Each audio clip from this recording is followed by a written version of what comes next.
Вчера купи бай Григори от пазара жив шаран.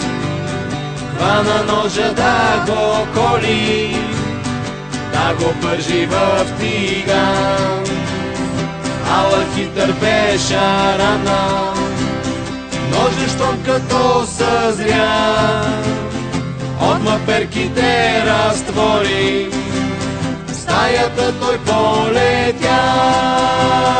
От маперките разтвори, в стаята той полетя. Но умен беше бай Григори, света лъч го озари. Крана за вода отвори, стаята той наводни. Бутна масата в средата и на нея се качи. Хвана въдица в ръката, риболова устрои. Хвана въдица в ръката, риболова устрои. Но някой портата отвори и водата се изля.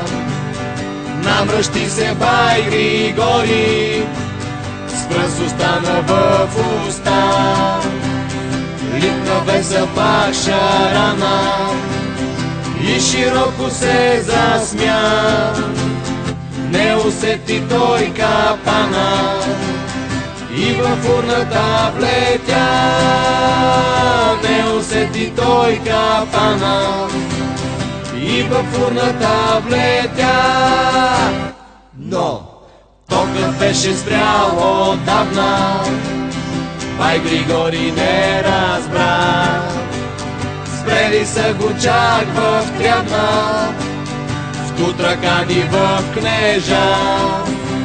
В стаята той огън стъкна, фурната постави там. Вътре с ръката бръкна, хвана хитрия шаран. Вътре с ръката бръкна, хвана хитрия шаран.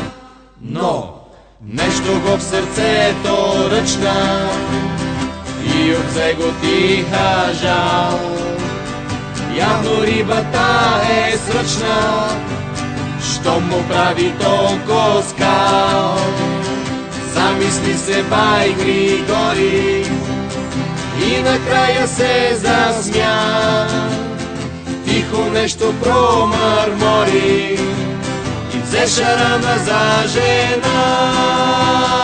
Тихо нещо промърмори и взе шарана за жена. Но с черно передже